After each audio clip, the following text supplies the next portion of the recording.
you can find a song, it'll help you make it through the night. Find a song when there is no one to walk by your side. Oh, the right song at the right time will help to pull you through. Yes, the right song at the right time is like sunshine breaking through. Sing a song, it'll make you happy. Right here, right now. A song can bring you faith. It'll bring you hope. It'll bring you love. A song can make you see that God is so real and you can rise above. If you can find a song, find a song, find a song. If you can find a song, find a song, find a song. If you can find a song and make melody in your heart, find a song, it'll be your lighthouse, your guiding star. Oh, the right song at the right time will help you through the gloom. Yes, the right song at the right time is like sunshine breaking through. Sing a song, it'll make you happy. Right here, right now. A song can bring you faith. It'll bring you hope. It'll bring you love. A song can make you see that God is so real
There's a place, there's a time in this world for you and me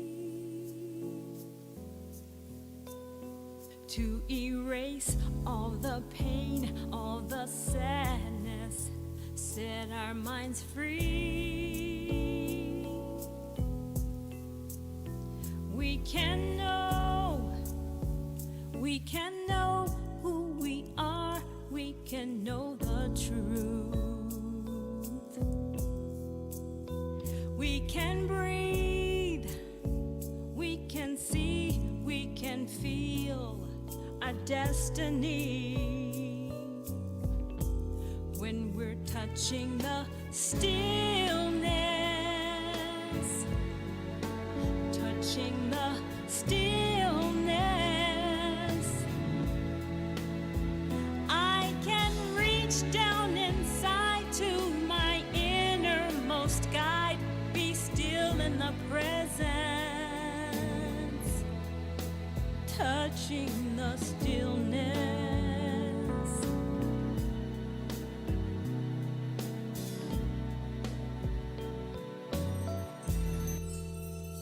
When I pray, close my eyes, turn within, then I let go.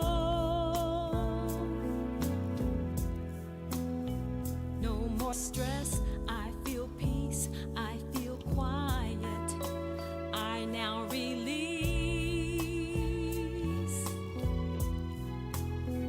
I believe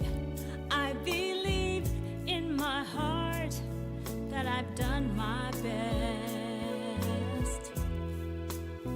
Now I know that Spirit will do the rest. When I'm touching the stillness, touching the stillness, I can reach down inside to my innermost guide, be still in the presence, touching the stillness.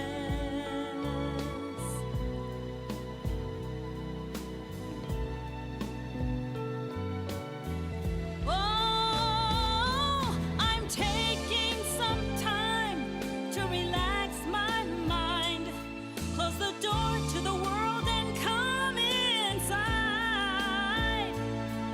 I've gone long enough, I need to feel the touch, I need to feel the thunder of silence,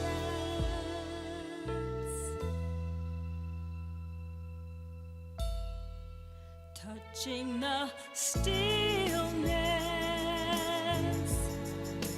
touching the stillness. Ooh, I can reach down inside to my innermost guide, be still in the presence, touching the stillness, touching the stillness, touching the stillness.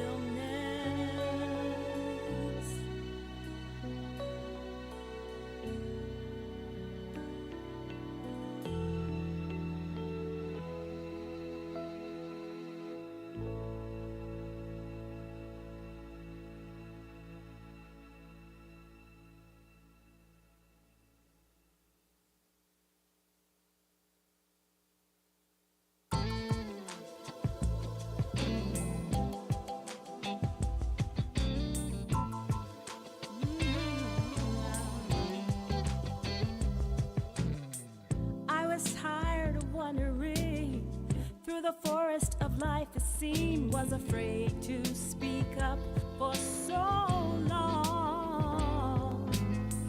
I was running on hyper speed, couldn't keep up the fantasy, couldn't put my finger on.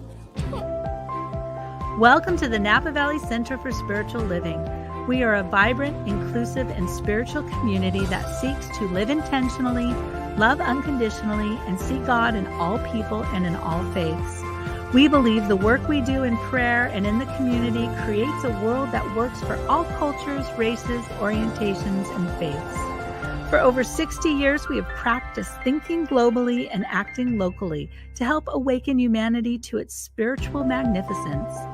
Annually, hundreds of people actively participate in our services, classes, events, and in our Spanish-speaking ministry. And we are training the next generation of spiritual leadership in our ministerial school. In the last few years, because of apparent divisions politically and socially, and because of threats to basic human rights, we have magnified our application of Science of Mind principles with engagement and compassionate action in the greater Napa Valley community. Our members have participated in women's marches, pride events, and we have hosted speakers on racial issues. We have empowered and mentored diverse leaders in our community and given scholarships to diverse ministerial students. We have donated over 4,000 pounds of food to our local food bank. Our spiritual director, Reverend Jay Lang, has facilitated an interfaith leadership group to hold public prayer vigils and 9/11 commemorations in participation with Jews, Muslims, and Christians. We have fostered the creation of a beloved community in the larger Napa Valley area by honoring community heroes at events and tithing to and partnering with a dozen different nonprofits that share our vision. Together, we've created a Martin Luther King Day of Service where over 1,200 participated in community service annually. The leadership of our parent organization, the Centers for Spiritual Living, headquartered in Golden, Colorado, recognized our community for all of the outstanding compassionate work we've been doing over the last few years with the 2022 Meritorious Community Award. As we move forward to do this work of the heart, to awaken the world to its spiritual magnificence, will you join us as we continue to ascend to new heights and create a world that works for everyone?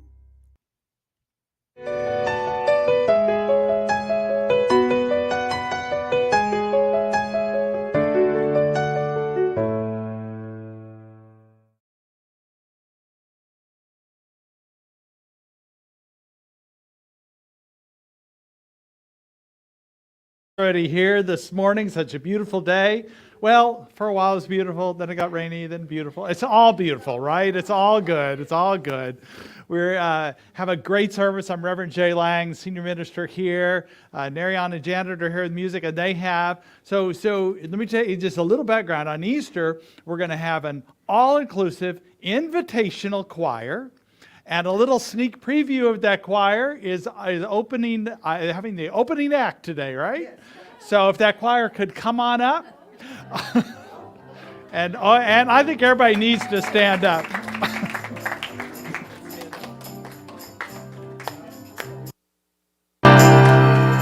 we go. Are we ready? Are we ready? Ready? Okay. Let's do it. Let loose, people. Cut loose.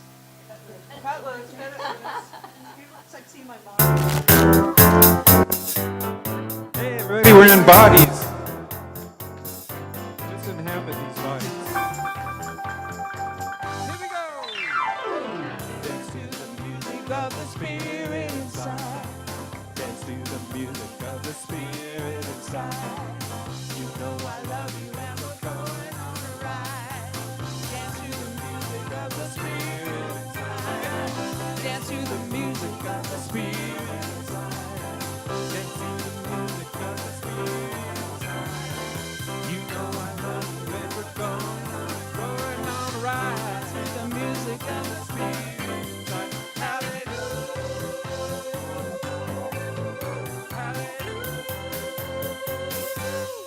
Spirit is flowing inside of me.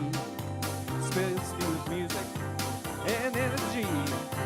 My heart is pumping, my feet are jumping. I feel the music, and I'm feeling free, free, free. Come on, dance to the music of the spirit inside. Of the spirit inside. You know I love you, and we're going on. Dance to the music of the Spirit inside. Hallelujah. Hallelujah. Hallelujah.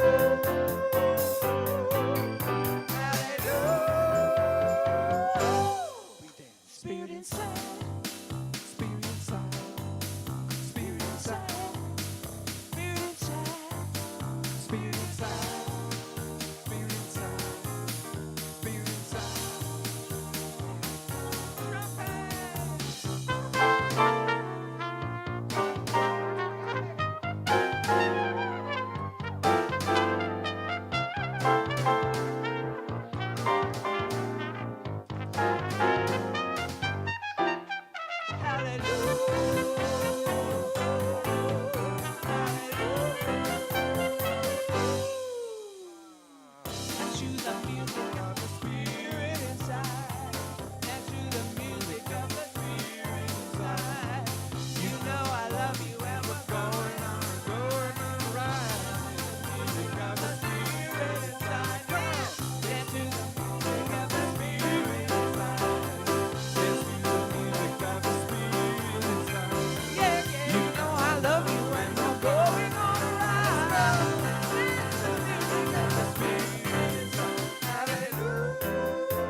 Dance to the music of the Spirit inside.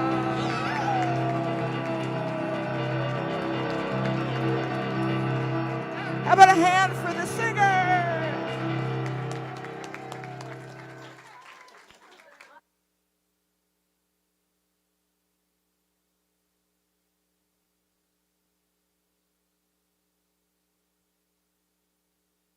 I had my microphone turned off. You don't want to hear me sing on the microphone, so. I'll sing along, though. The all-inclusive invitational choir. And thank you, directors. Yes, great. So I'm okay if on Easter morning, if everybody leaves their seats, it comes on up to the stage. That's fine. We don't need anybody in the chairs, right? So if you're interested in the choir today, meet with Narayan Janet after the service. Or if you're watching online, I know a couple people were saying they couldn't be here today, then just email me or and we'll get you on the list. They're going to have Zoom songs that you can listen to and practice and be ready for Easter morning. So that'd be great. Could you turn down the heat a little bit, Sean? That'd be great. I think we're warmed up now, aren't we? We like to begin each service with our vision and mission statement. So if you'll look up on the screen with me, we read together. We are an inclusive community for spiritual growth and compassionate action. And our mission statement, we are co-creating a world that works for everyone by living intentionally, loving unconditionally, and seeing God in all people and all faiths. A glorious affirmation for today that we know to be the truth that is becoming and is already. So thank you for being a part of the community that is this vision and mission statement. A couple of announcements before we get to our regular part of our service. The first one is March is, what is March? Women's History Month, right? What's that too? Women's History Month, right? We don't want to forget that. And what I want to make sure, I am grateful for the role of women in New Thought. Both Unity, Religious Science, Science of Mind would not be where they are if it was not for women. Women teachers, ministers, and lay people that support the center, support Unity churches. It's the wisdom that has come out of women has been altering. And not only that, we were from the very beginning open to having women in pulpits, and many people left more traditional churches and came to Religious Science and Unity because they could be ministers there, and prayer partners, and teachers and practitioners. And that was an important part of the growth of our Centers for Spiritual Living and continue to be. So let's give women in New Thought a round of applause.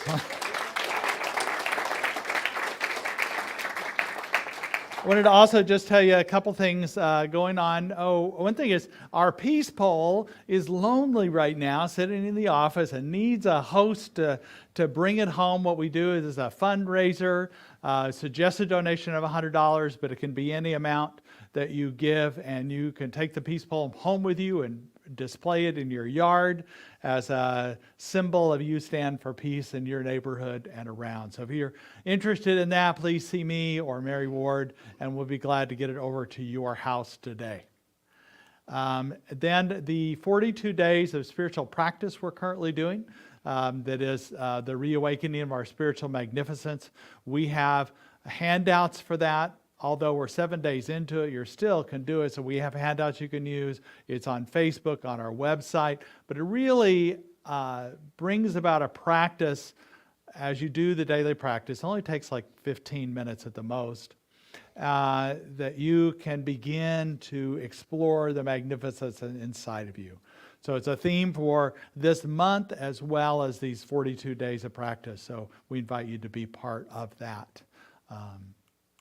Then also coming up this week is a deadline. We're coming up, the Sip and Savor is not till May, but the awards, the Compassion Heart Awards that we give out at these events, the nomination deadline is this Friday, the 10th. So if you plan to nominate somebody who embodies the principles of selfless service to others, demonstrate an ongoing commitment to the physical, mental, or emotional well-being of others, inspire others through their community service, and they need to reside in Napa Valley. So it's a local award. And some of the people we've given to before include former Mayor Jill Teckel, Oak Valley Principal Maria Cineros, Soskel Intertribal Council Director Charlie Toledo, J.T. Thompson, who started the Black History Month here in Napa Valley celebration. Former Board of Supervisor Brad Wagenknecht, Jenny Olson, who started Teen Connect, which is part of Mentis now. David Busby, that started Feeding It Forward. Oh, and I left out Roger Collison, that's in the lower left. He started an organization that supported local restaurants during the pandemic. So all these people have done remarkable work, so we're looking to honor more people. We have, I think, 4 nominations currently, but we would like more to choose the 3 that are the highest and best choices. And then we're continuing, for the Sip and Save, we're continuing to accept donation auction items. It can be any variety of wines or wine tastings or art, services of different kinds. So consider what you might be able to give this as part of our fundraising that happens in May. We'll do a silent and a live auction raffle. It's a fun event. We give the awards, but we also do wine tasting, a number of things at this event. So it's a great event coming up in May 6th. And then also a really fun thing that just has evolved. Our Spanish-speaking ministry is really going great guns. It is become a beautiful expression of Wednesday meditations, the Sunday services they do every other week, as well as different classes and workshops they do. And it's locally, it's growing, but mainly across other parts of California, the United States, Mexico, Peru. They're gaining Zoom people who follow them. And so we're also pulling in practitioners from other parts of California and Mexico that are going to be teachers and speakers at these services. So we're excited about that. So as part of that, next week, we're installing 2 of these practitioners, which are Woody Camacho and Guadalupe Alescoga. There you, no, different one.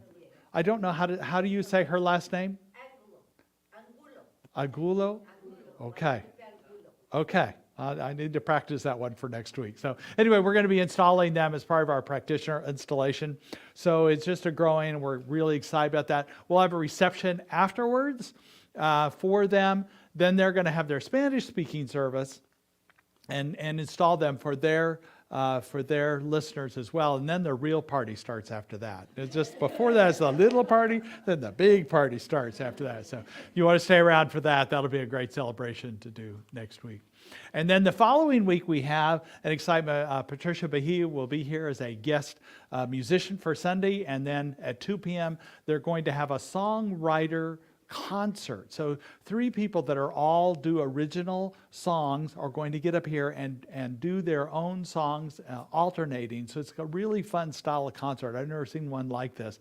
And that includes Astor Fox, who you've seen a lot and heard some of her songs. And then also Austin Willisey, who's a new singer for us who will be here for the concert. So concert tickets are suggested $20, but there's also a love donation, a gratitude donation that you can give any amount to get your ticket, because we want the room filled up. I think it'll be a great concert. And here's a taste of Patricia's music. Even if we disagree, we are one family, and it don't matter where you come from. Every heart beats to the rhythm of one love, one love.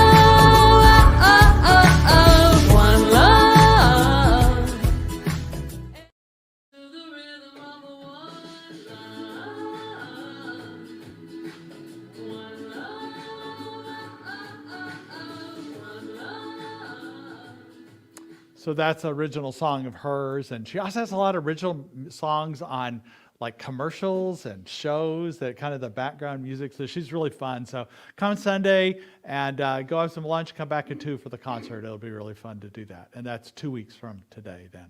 And then also Tuesday, March 21st, first day of spring. And so we're going to have a spring equinox ritual or gathering here. And it'll be inside. I think we're still going to have temperate weather. So we're going to bring it inside. We're going to have a spiral labyrinth in here, so to speak. And bring flowers. That's all you need. Bring some flowers. We're going to have an altar and just a celebration of spring that day. So 7 p.m. on Tuesday, March 21st.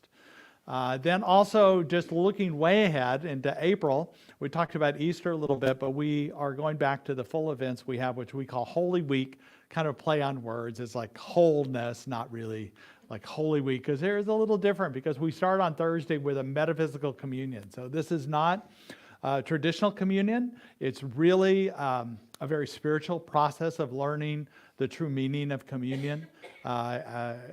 From the Passover meaning of the Last Supper and the communion of what the bread and the wine means, and that they're participated in a deep spiritual and ritualistic way. I think it reframes what communion is and opens it up to be a more universal interfaith ritual there. And then on Friday we'll have the full labyrinth, which is a big cloth we have in this room. And it'll be open from 3 to 7. You can join anytime. And then April 9th is the Easter service that we have. We talked about April 30th. We have a guest speaker, Reverend Dr. Edward Villoon, who is the former spiritual leader of Centers for Spiritual Living and the senior minister at the Santa Rosa Center for Spiritual Living. So excited about that.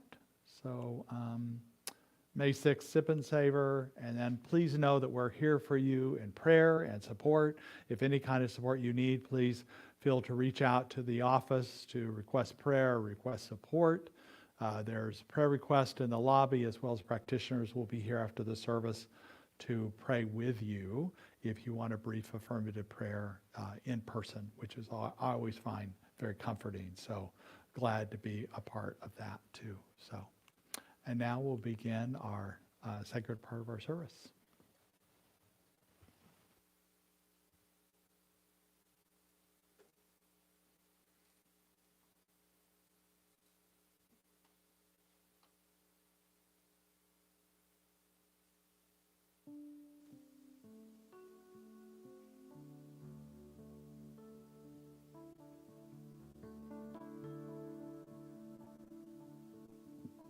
Feel free to close your eyes.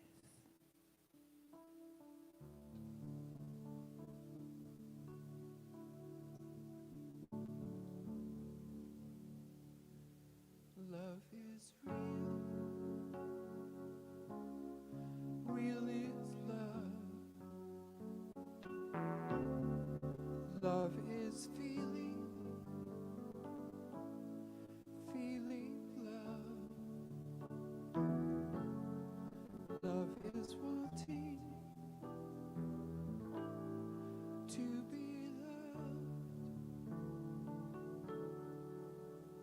Love is touch. Touch is love. Love is reaching. Reaching love. Love is asking to be loved. Love is you. You and me. Love is knowing we can be. Love is free. Free is love. Love is living. Living love. Love is needing to be loved.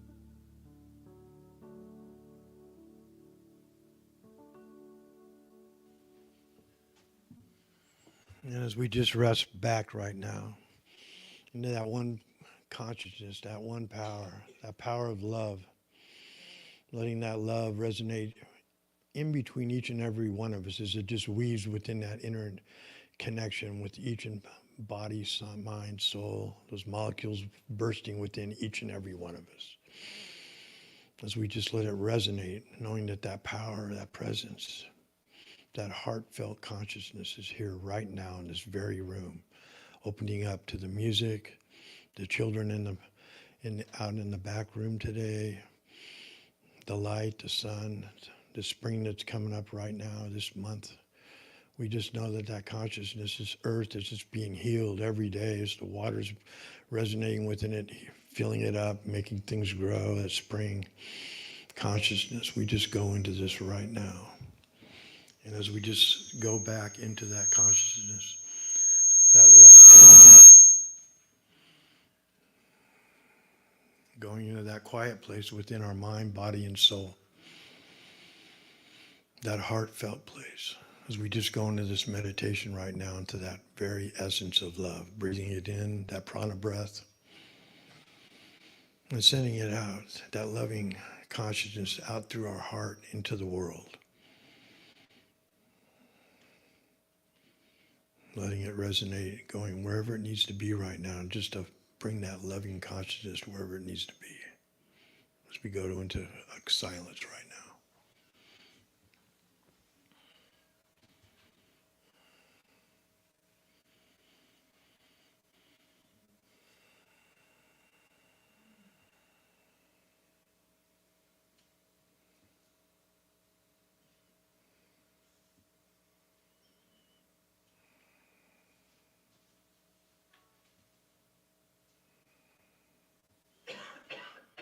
And as you come back into this space, time, slowly but surely, and just open up your eyes, stay grounded. And good morning. Good morning, Center for Spiritual. I'm Michael Coleman. I'm your practitioner today. And I just want to welcome you to your spiritual magnificence. Give yourselves a hug. Right? Yeah. Let's let all that baggage go, whatever we're holding on to in the past, and open up to that love and that light right here, right now in this very room. And hopefully I won't give you any more feedback. But we don't need any more feedback, right?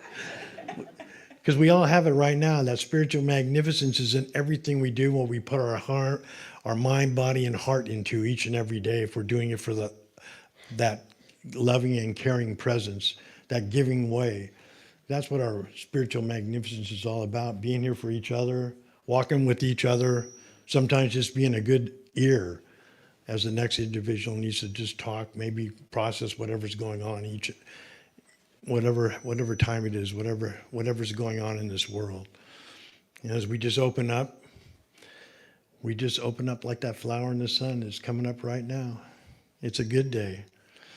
Ernest Holmes always says, change your thinking, change your life. So that's all we have to do to stay in this one presence, this one life, this one moment right here, right now.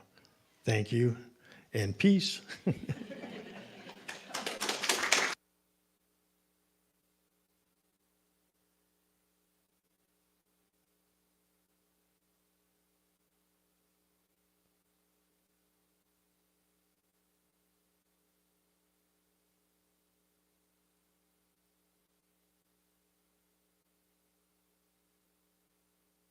Real is love.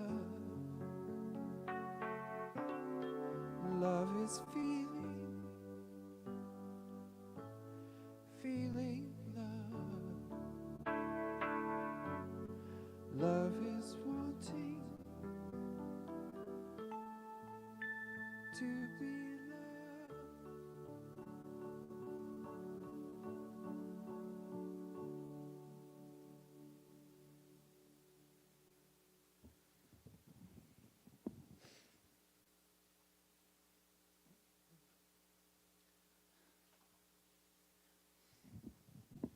That was beautiful. You rock. Here's a song we wrote called Speak Truth, Set Intention. So every time we sing it, we're trying to do it, you know, because it's not that easy. Wah. It gets easier. It gets easier with practice. It does, yeah, yeah. And this song we found very helpful. Maybe you will too.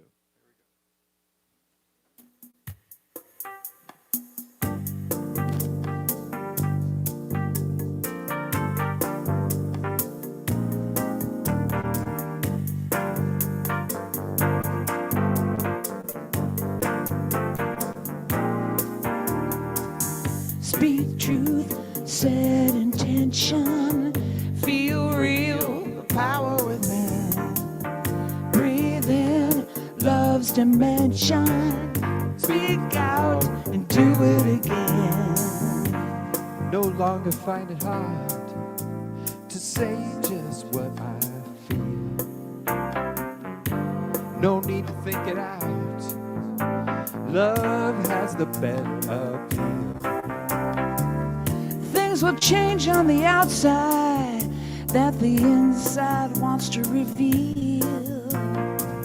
Through my words and my actions, I take a big breath and I say what I feel. Speak truth, set intention, feel real, the power within. Breathe in love's dimension, speak out, do it again. Notice here what happens when I speak my truth with love. No longer any questions, I'm as clear as the blue sky above. My love has been set in motion, I am who I came here to be. I've taken on the notion to speak my truth more powerfully. Speak truth, set intention, feel real, the power within. Breathe in love's dimension, speak out, do it again.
was so lovely, lovely, lovely.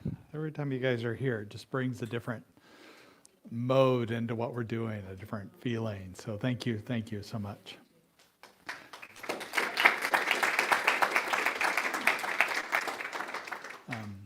Well, as part of, I thought I'd open up today, speaking of Women's History Month, I was looking at some materials the other day and thinking about the story of Adam and Eve and how I realized it's told from a male perspective.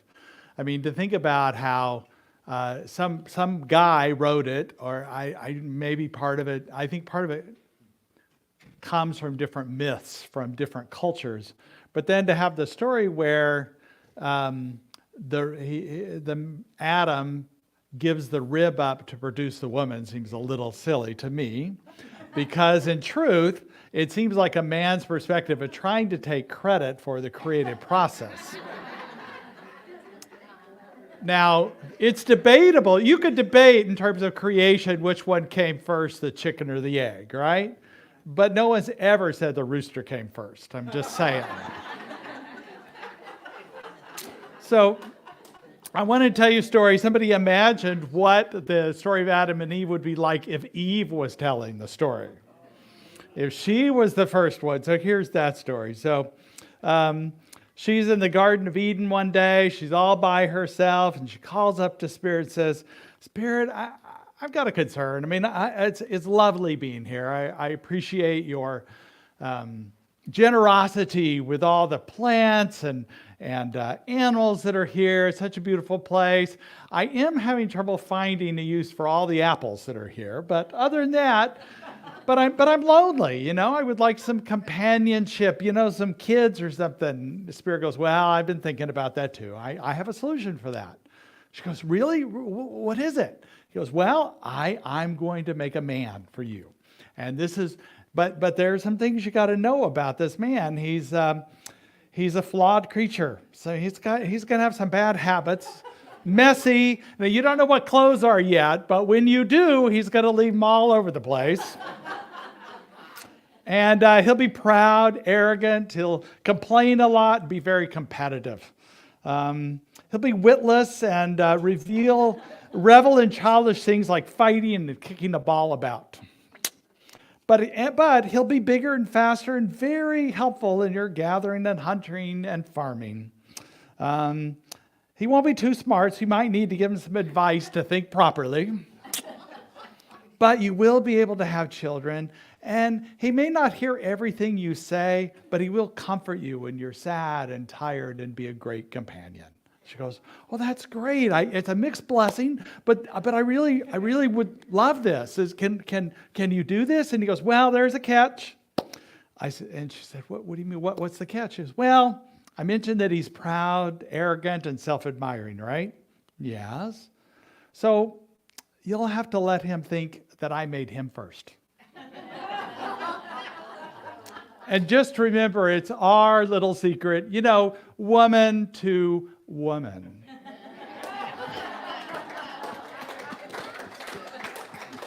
Well, that was Eve's version of that story. There's always a different perspective, right? And somewhere in the middle lies the real truth between perspectives. So this month we are talking about awakening to spiritual magnificence. And I'm so excited about this. It just fits right into our annual theme of living out loud. Because if we're living from our magnificence, we are definitely living out loud, not by volume, but by the way we live, by the way we're engaging in other people. I'm so excited about this. And it also ties into last month, we were talking about revolutionary love. The CSL Center for Spiritual Living Convention this year was about evolutionary love. And I really want to continue this idea into this month. And to do that, one of our members, Peggy Prescott, had written a poem last month about revolutionary love. And I wanted to be able to share that with you. When I find it.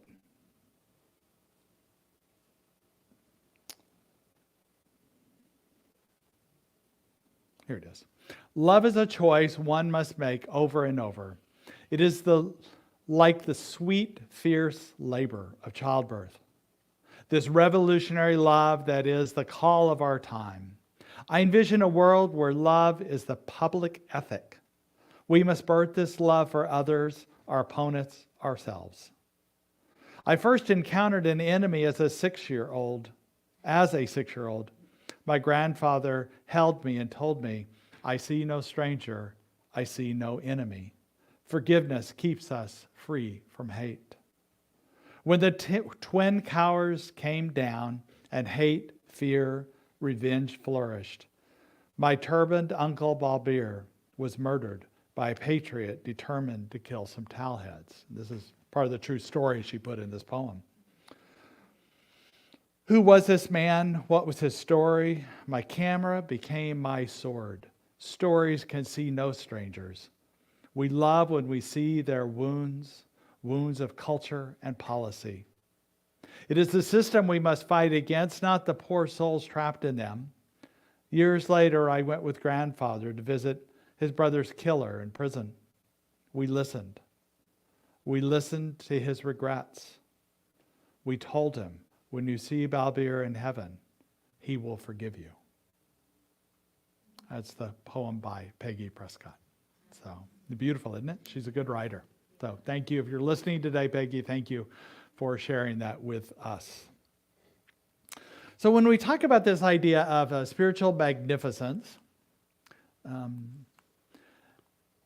in the dictionary, it defines magnificence as impressively beautiful. So if we're talking about spiritual magnificence, we're talking about being spiritually impressively beautiful, which is not about our ego or how we look or even what we do, but it's how we allow Spirit to come through us and to awaken this truth. Albert Einstein, his famous quote, I go to often, says, no problem can be solved from the same level of consciousness that created it. Right? So if we are evolving our love, if we're coming out of this spiritual magnificence, we're able to see spiritual solutions, things that we humanly, our brain, cannot figure out. And often it's not even doing anything. It's a change within ourselves, within our consciousness that creates the change around us. To change your thinking, change our life, and change the lives around us as well by simply being more. When I started thinking about this topic, I also imagined, I remember many years ago, Abraham Maslow came up with a hierarchy of needs. And this is a powerful thing psychologically, mentally, and emotionally, where there's physiological needs, there's love and belonging, there's esteem needs. And if we're able to meet all these, then we can become self-actualized and be more functional and more what people might call peak performance, efficient as we can. But I also know at the same time, the Western world is obsessed with efficiency and peak performance and being able to do more and accomplish more. When really, when we start talking about spiritual magnificence, we're talking about not necessarily doing more, but being more. Allowing the Spirit and allowing the love to be sourced in something greater than us. Because I guarantee you, for myself, I know, I don't have enough love to go around unless I rely on Spirit. I don't have the peace that I seek unless I rely on Spirit. There is no joy in Mudville unless I rely on Spirit. So it's opening up a greater way. And I love what Mary Pfeiffer, I've been reading this book of hers, A Life in Light. And she was saying, whoops, I'm out of order here. I'll just read the quote. That the way she found happiness was to let go of the struggle. And I think for many of us, it's that way, to let go of that. And to Maslow's credit, he did come in later in life, was talking about something different than self-actualization. He called it self-transcendence. And he was talking about being the highest and most inclusive or holistic levels of human consciousness, behaving or relating to oneself, to significant others, to human beings in general, to other species, to nature, and to the cosmos. In other words, to move past ourselves as an individual and focus on our spiritual connectedness and our level of service. To let God, through the moments we have, the stops, the cracks in the world, as some people call it, and allow Spirit to come through that, our spiritual nature. What I know is that this is a picture from the new Webb telescope that's just amazing. So, do you see all these little lights in there? They're not stars. They're galaxies. Each one of those things is a galaxy. It's suggested that there are 2 trillion galaxies in the universe. And each of those galaxies have about 100 billion stars. I don't even know what that number makes, but it's a lot. How about that? And what I know is that in these galaxies, that when there's a mixture of a cloud of gas and dust and it condenses itself and gravity pulls it in and it gets denser and hotter, it forms a star. And then that star, there's little spirals of energy that come around there, and those form the planets around that star. And then there's hundreds of billions in each galaxy and trillions of galaxies. So, it's vast. And my main point about that is not, I mean, it's amazing. It's awe-inspiring. But what I want to say is I used to think about us as being a star, each of us. That we're just like our own sun, but really I think there's plenty of galaxies to go around that we're actually a galaxy. And the reason I believe that is because our creation is not a one and done thing. We are a galaxy. Every galaxy is constantly making new stars. And that's what we're doing. We're a swirl of cosmic gas and dust that's creating all the time. One thing the Webb telescope has found out is that the theory of the Big Bang doesn't correspond to what they're seeing. Because the theory was that there was one time when everything was condensed and everything came out of that one explosion. Well, what they're finding is, yeah, there was one of those, but there was another one over there, another one over there, and there's like dozens, hundreds, thousands of places where these bangs are happening. And then within the galaxies that are formed, there's little bangs that are forming stars the size of our sun, some bigger. So we are that. We are an creative process that's happening. We were born once and we're constantly reawakening, redoing, reforming, re-being a newness in us that can always be redone. And so we are allowed to live out loud in so many ways. And this past week and this coming week are 2 celebrations culturally that are these magnificence that happen. So one is this Mardi Gras that was happening in New Orleans. And I love the celebration of this, that Mardi Gras stands for Fat Tuesday. So it's over a number of days in New Orleans. And countries that have been influenced by Europe, particularly France, because Mardi Gras is a French word for Fat Tuesday. They have these big celebrations. And in the lower left-hand corner is a friend of Michelle's and mine, Reverend Abigail Shire. She's actually a Centers for Spiritual Living minister in Seattle. And she was there and she took some of these pictures. And what a great celebration that is of people being out and about and being fully magnificent.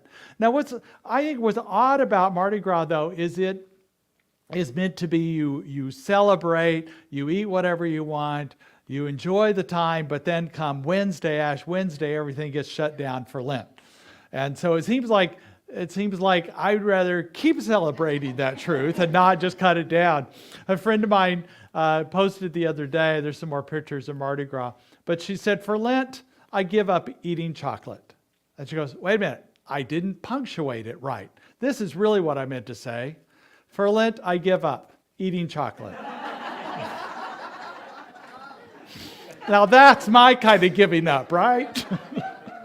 give up our ego, our ways of doing things, our habits, our things that are no longer serving us. That's what I'd like to give up for Lent.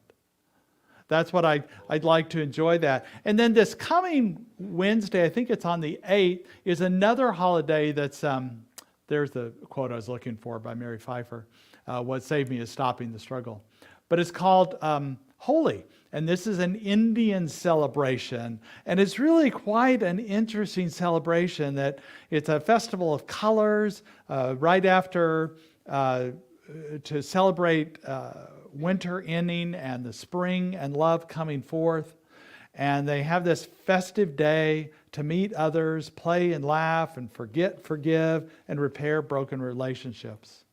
The night before, which will be on the 7th on Tuesday, they'll perform religious rituals in front of a bonfire and pray that bad habits and patterns are released, negative thinking is released, and that there will be a triumph over what they simplistic think is good over evil, or that the good aspects of them over the non-serving aspects of themselves. And the next day is this celebration of eternal and divine love of their God Krishna. And when they meet people, they smear and drench each other with colors, and water guns and water-filled balloons are filled with color. Basically, if you're anywhere near the celebration, you could get colored, so to speak, And they carry drums and musical instruments, going from place to place, singing and dancing, and visit family and friends. And foes come together to chat, enjoy food and drink, and partake in the holy delicacies. So what a beautiful celebration this is. And I've been using a lot of these pictures because it is such a way of celebrating our magnificence in so many ways that we have. And I'm just open to how cultures open up to the bigger truth of who they are. So how do we begin to, in our daily lives, begin to awaken to the spiritual magnificence? Well, the first way is to reawaken to who we are, our own unique self. Today in particular, the topic today is about awakening to our unique self, our unique spiritual magnificence. So we know that not only are our fingerprints unique, but our irises, there's no two irises that are the same. I'm kind of blown away by that. But we are unique. I mean, although we're 99% the same DNA, we each, our humanness creates a different personality, and we need to allow that personality to be the truth of who we are, to not hide away, but to be in this way, and to let this star stuff that we're made out of come out in a unique way that is our way. In the temple of Apollo in Delphi, it's inscribed, "Know thyself." And Buddhism and Hinduism talking about mindfulness of the body, mind, and heart. And so when we take the time to allow this unique self to come forth, it allows us to be this creative person, to align ourselves in this way. This past week, I misplaced my keys, my primary keys. I put this on my email story, and I didn't know where they were, but I had a backup set of keys, so I just started using the backup set of keys. But this went on for several days, and part of me was left uncentered because I knew I needed to go look for those keys, but my life was functional. Why did I need to stop and do anything about it, right? And I thought about that, about my life, about sometimes I'm uncentered or ungrounded, but I need to get things done, so I'm just going to keep going. I did stop on Thursday to find my keys. It took me about 15 minutes, but I was also aware that the longer it took me to find my keys, the harder it would be to retrace my steps to find them. And I think that's true of me personally grounding too. The longer I wait, the longer it's going to take for me to get back to center, as I call it, jump to center. So if I'm very present and current with my body, mind, and soul, I just need to jump to center. But sometimes it takes a little longer. And I acknowledge that there are times of great grief and unsettledness in our life, that functioning is a miracle in itself. I know that. But even then, a few moments with Spirit to allow yourself to align will help you find the joy and the gratitude wherever you are and whatever you're doing. So I open up this way to create and to open up to a greater life, a greater knowing in the way that we are doing this. And so this opens us up to reawaken to balance and equanimity. Now, equanimity is a big word that's Buddhist teaching that I think intentionally they leave words that are a little vague, so you have to like sit with them a little bit and figure out what they are. The koan idea, about, trying to figure out the mysteries of life.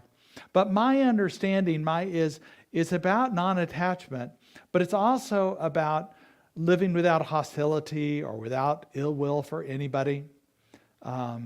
There's an abundance and exaltedness in it. And so what I know about that is that in this non-attachment, you don't want to participate in gossip or side with anybody's dissatisfaction or judgments. You stay back a little bit. You become what we often talk about, the observer or the witness.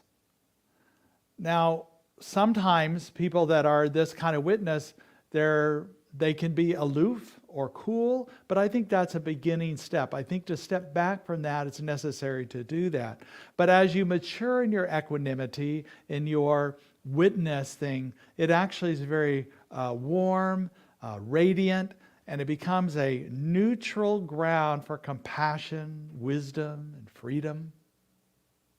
Think of the Dalai Lama. He's a great example. You would never call the Dalai Lama aloof. He's very present, very loving and compassionate. The people I know that have met him have said he is the joy that he seems in pictures and clips you might have seen of him. That's really who he is. And this is that equanimity that we can just pull back a little bit emotionally, but still be present at the same time. It's possible to do. And this is that equanimity that people talk about, or the witness that people talk about.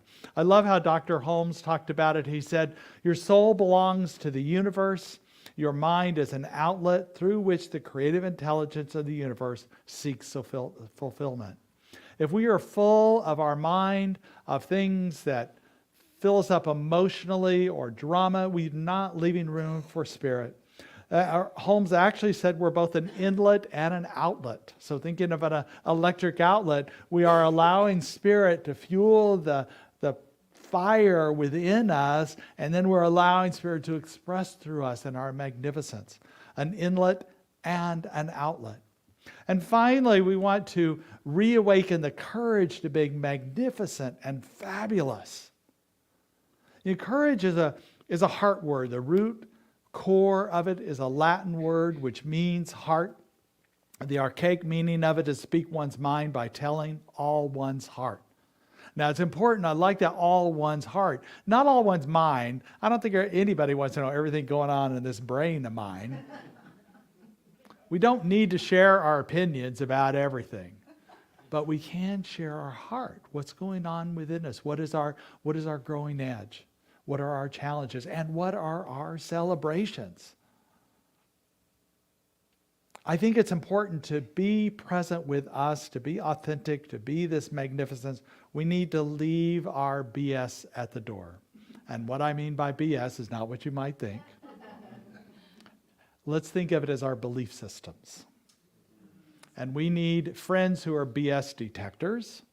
And we need to have our own BS detector within us when our belief systems are getting in the way of our authenticity, of our magnificence. I heard a great story this past week about a blind man who would sit on a sidewalk near a commuter line where people walked by to get to the train. And he would beg for money, and he had a sign that he had somebody make for him that says, "I'm blind, can you help?" And he would get some money here and there, but most people were so busy they just kept walking. Well, one woman, she was an executive marketer, and she had a little extra time. So she stopped by and was talking to him, and she said, "Well, how effective is a sign?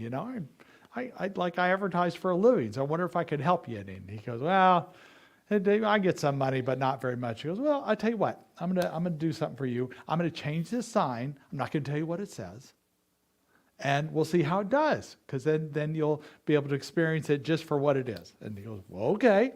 So she changed the sign. She went off to work. She came back in the afternoon, and she said, how was it? And he goes, well, it was good. It was good. There, people dropped coins in my cup, and more than usual. And he said, what did the sign say? And it said, I'm blind. Can you spare some change? And he goes, all right. So she came back the next morning, and she changed the sign again. She went to work. She came back.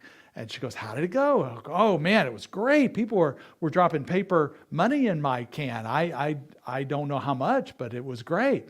And she goes, well, the sign today said, can you spare some dollars? And she goes, so the next morning she came back, I'm going to change it one more time, at least one more time. And so she went to work, and she came back the next day, and he goes, something shifted, something changed. People were talking to me. And they were engaging in me, and and I was listening to them, and they were listening to me.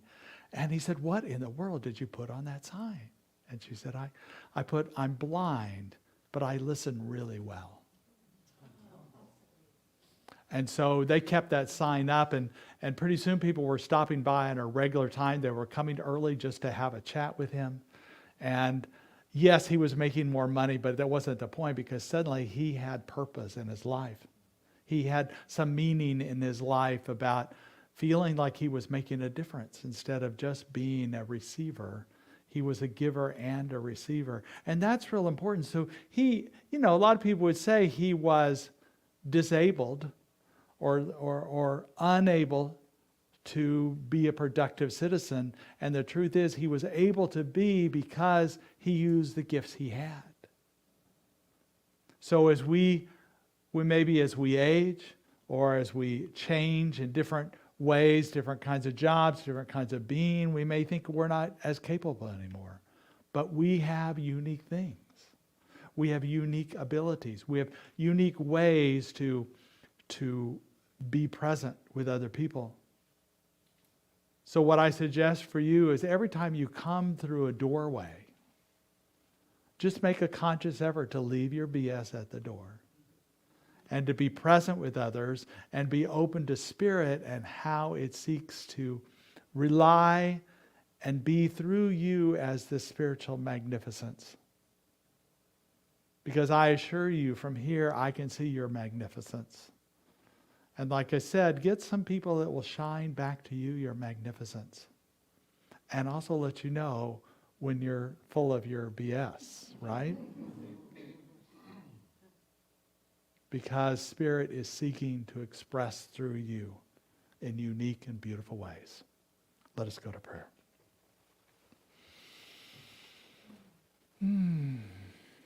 So what I know in this moment, that Spirit is all there is.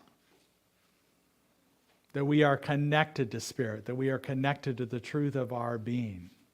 So as we go forth, we know that Spirit continues to guide us, to love us, to seek to express through us, and we simply allow Spirit to be that peace, that joy, that love, that magnificence, that creativeness, the truth of who we are.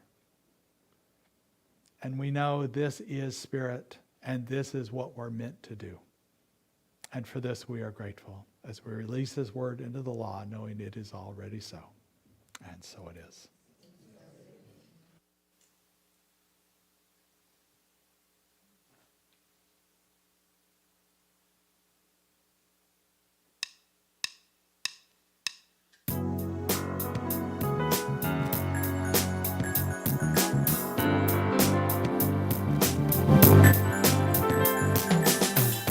Surrender all I am, letting go across the land, rising up to expand all I am. Thoughts are mist that sail away, gently, slowly find their way. Beautiful ribbons in the wind, happens in the wind. I surrender all I am. All I am.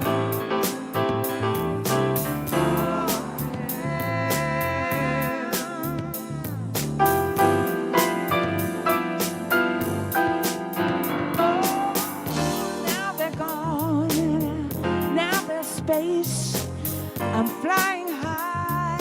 I'm wild with grace. Feel the joy upon my face. On my face. I surrender all I am.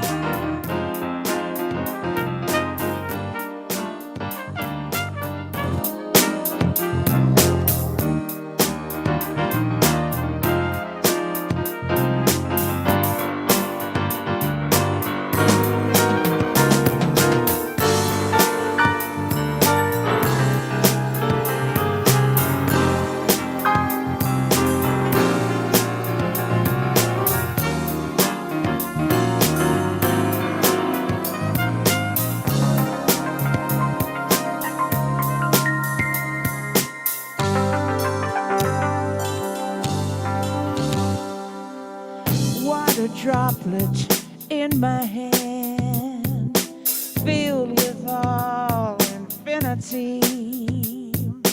Ocean is glimmering in my hand.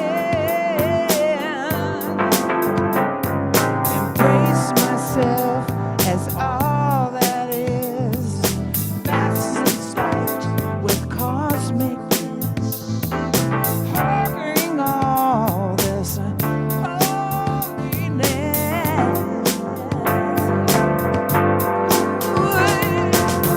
I surrender all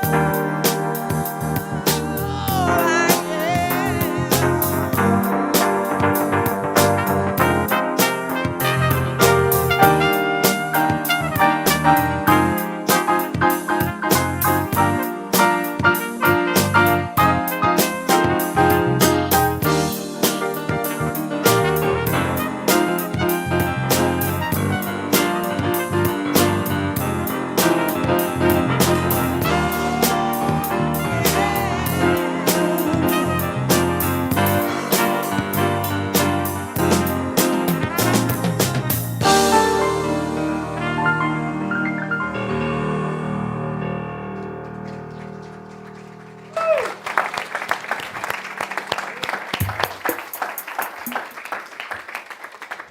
The heck with more cowbell. Let's forget more trumpet, right? Love it. Every time you're here, just bring it on. I love it. Right now is our time, opportunity to participate in the law of circulation. We're so happy that you're willing to support our vision and mission here at the center. There are a number of ways to give to the center, either here or online. We even have a texting. I appreciate all the support from people who are watching us online. Please know that you are blessed and opening up your heart in this giving way. So if I could have the ushers come forth. And if you could take that which you're giving today, whether it's a symbol of what you've given at other times or something you're given today, and just place your hand over your heart and repeat the affirmation that's on the screen. Divine love as me blesses and multiplies all that I am, all that I have, and all that I circulate, and so it is.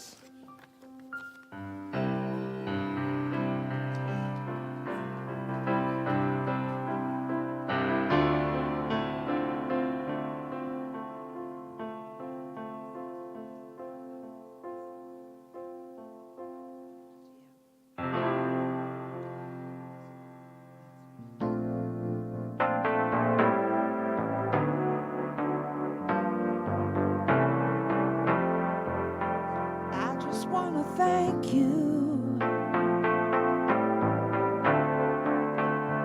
for all you bring to me. I just want to thank you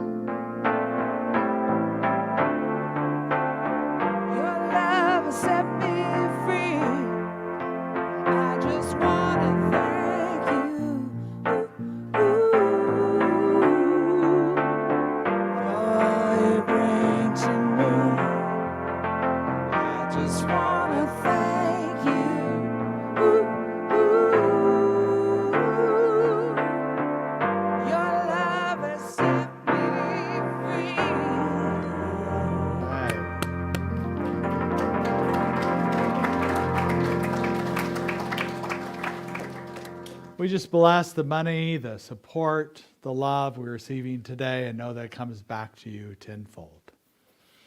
We'd like to acknowledge people who are here for the first time.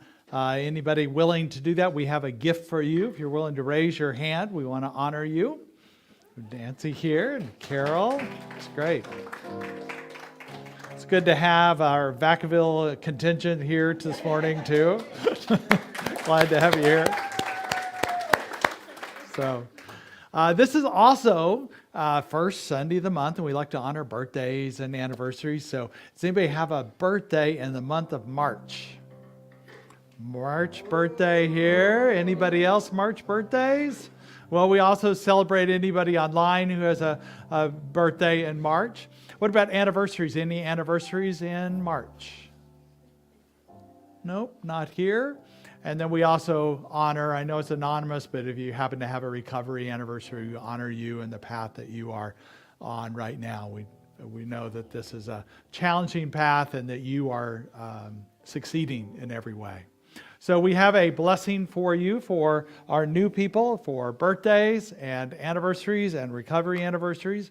So we raise our hand and we say, we bless you today, knowing that the peace and happiness you seek is also seeking you.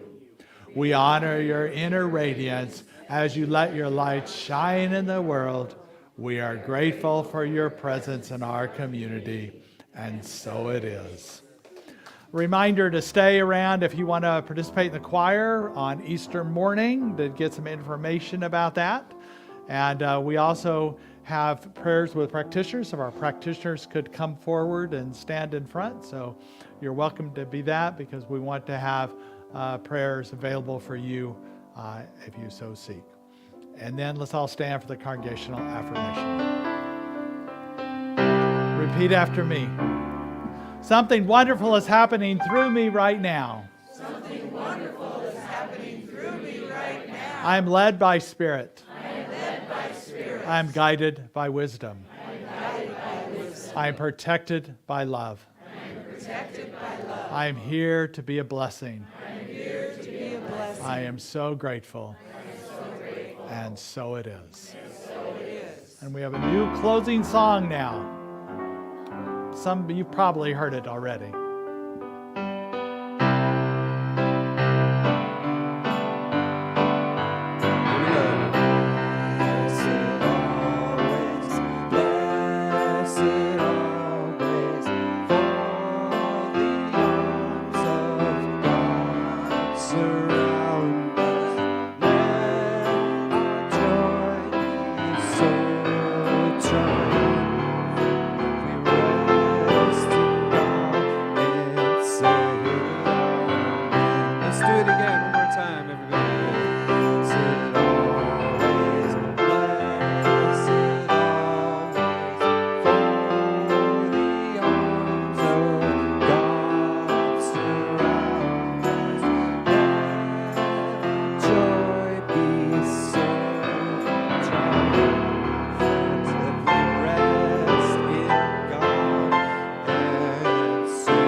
So we know we find the rest in God, and we say, Amen. Have a great Sunday.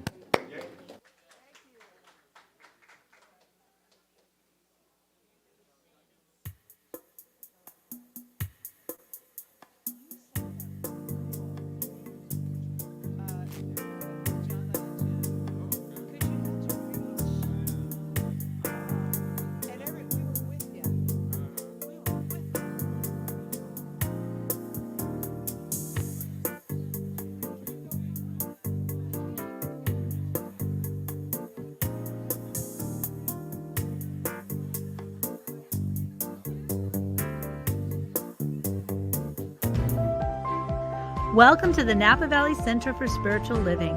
We are a vibrant, inclusive, and spiritual community that seeks to live intentionally, love unconditionally, and see God in all people and in all faiths. We believe the work we do in prayer and in the community creates a world that works for all cultures, races, orientations, and faiths. For over 60 years, we have practiced thinking globally and acting locally to help awaken humanity to its spiritual magnificence. Annually, hundreds of people actively participate in our services, classes, events, and in our Spanish-speaking ministry. And we are training the next generation of spiritual leadership in our ministerial school. In the last few years, because of apparent divisions politically and socially, and because of threats to basic human rights, we have magnified our application of Science of Mind principles with engagement and compassionate action in the greater Napa Valley community. Our members have participated in women's marches, pride events, and we have hosted speakers on racial issues.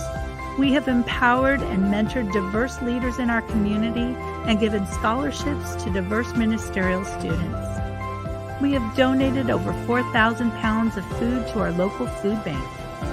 Our spiritual director, Reverend Jay Lang, has facilitated an interfaith leadership group to hold public prayer vigils and 9/11 commemorations in participation with Jews, Muslims, and Christians. We have fostered the creation of a beloved community in the larger Napa Valley area by honoring community heroes at events and tithing to and partnering with a dozen different nonprofits that share our vision. Together, we've created a Martin Luther King Day of Service where over 1,200 participated in community service annually.